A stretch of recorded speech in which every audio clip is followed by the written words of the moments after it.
A paz do Senhor, que bom nos encontrarmos para mais um devocional. E a cada um deles o Senhor tem ministrado a sua vontade e o seu querer sobre a minha e sobre a sua vida. E hoje eu quero falar com você um dos assuntos mais interessantes. Sabe que eu já escutei diversas vezes o que eu vou te dizer.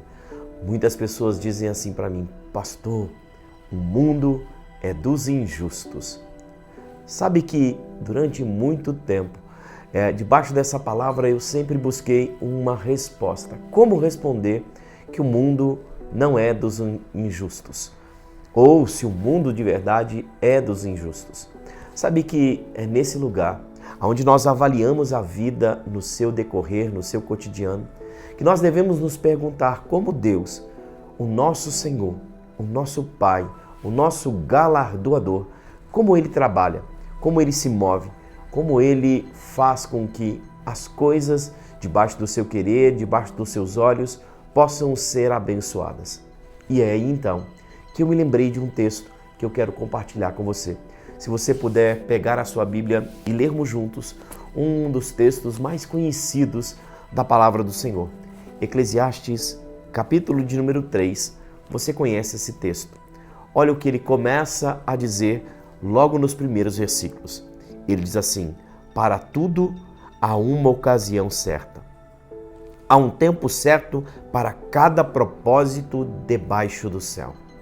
Aí então ele diz: há tempo de nascer e tempo de morrer, tempo de plantar, tempo de arrancar o que se plantou, tempo de matar e tempo de curar, tempo de derrubar e tempo de construir, tempo de chorar e tempo de rir, tempo de prantear e tempo de dançar, tempo de espalhar pedras e tempo de ajuntá-las, tempo de abraçar, tempo de se conter, tempo de procurar e tempo de desistir, tempo de guardar e tempo de jogar fora, tempo de rasgar e tempo de costurar, tempo de calar e tempo de falar, tempo de amar e tempo de odiar, tempo de lutar e tempo de viver em paz.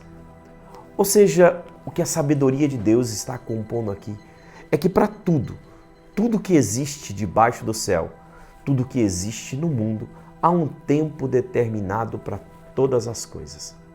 E talvez você possa dizer: ora, isso não responde àquilo que tenho como indagação, como dúvida. Porque o mundo me parece ser dos injustos? Porque tem tempo que a gente acredita que é o injusto que prospera, que é ele que vive a plenitude, a satisfação, goza das melhores coisas da terra. E me parece, ou parece a tantas pessoas, que o justo, o correto, o íntegro, aquele que anda de maneira correta com as suas coisas, aquele que é correto com as suas contas, com a sua finança, com as suas obrigações, com os seus impostos, com aquele que anda corretamente com a lei, parece que esse não vive toda a satisfação, todo o contentamento, todas as bênçãos, todas as provisões que Deus parece dar aos injustos. Ou melhor, tem gente que até sabe que a bênção do injusto não vem do Deus de justiça. E é aí que eu quero dizer a você que é nesse lugar que esse texto aqui ganha uma conotação ainda melhor e maior. Se você ainda estiver com a sua Bíblia aberta, eu quero convidar você a ler comigo o que a sabedoria em Eclesiastes 3 continua a dizer agora, a partir do versículo de número 15. Então, ele diz assim: aquilo que é, já foi, e o que será, já foi anteriormente. Deus investigará o passado. Descobri também que debaixo do sol, no lugar da justiça, havia impiedade. No lugar da retidão, ainda mais impiedade. Versículo 17. Fiquei pensando: o justo e o ímpio, Deus julgará ambos, pois há um tempo para todo propósito, um tempo para tudo o que acontece.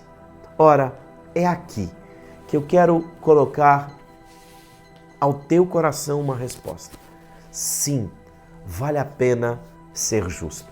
E o mundo não é do justo nem do injusto.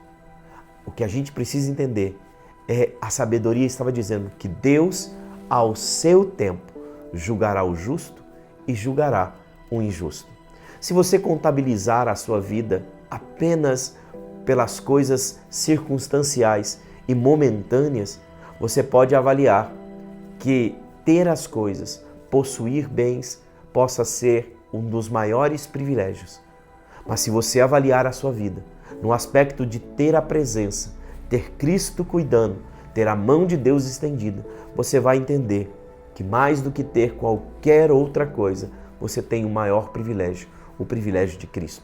Porém, o privilégio de Cristo não é dado para o ímpio e para o justo.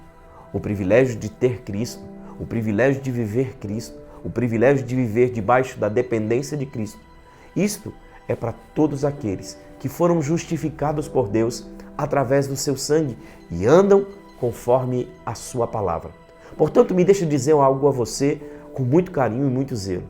Se você entender que Deus julgará tanto o ímpio quanto o justo, quanto aquele que é injusto, quanto aquele que é justo, Deus ao seu tempo julgará. Eu te pergunto, o que vale a pena? No julgamento de Cristo ser condenado ou no julgamento de Cristo ser aprovado? Não importa quantas coisas você viva na terra. O que importa de verdade é o quanto você tem em Cristo a certeza de que andou segundo a sua palavra, segundo o seu propósito, segundo os seus desígnios. É nesta hora que eu e você devemos perguntar com sinceridade: o mundo, ele é de quem decide viver, mas como eu decido viver vai definir o meu futuro. Não é sobre como eu vivo, mas sobre como e em quem eu viverei a minha eternidade. Se isso fizer sentido para você, eu espero que você busque conhecer ainda mais o Senhor. Busque conhecer a sua palavra, as suas ordenanças e os seus mandamentos. E, acima de tudo, que você possa viver todas as promessas que Deus tem sobre ti e sobre a tua casa. Eu espero que essa palavra faça muito sentido a você. Se ela te tocou você, eu quero que você compartilhe ela com alguém, compartilhe com a sua casa, compartilhe com a sua família, faça com que ela possa propagar. E assim, a cada dia, a cada encontro, a cada devocional, nós estamos juntos, construindo aquilo que o Reino dos Céus nos chama a fazer, que é propagar o Evangelho da salvação. Deus abençoe você, Deus abençoe a sua casa, Deus abençoe a sua família, em nome de Jesus.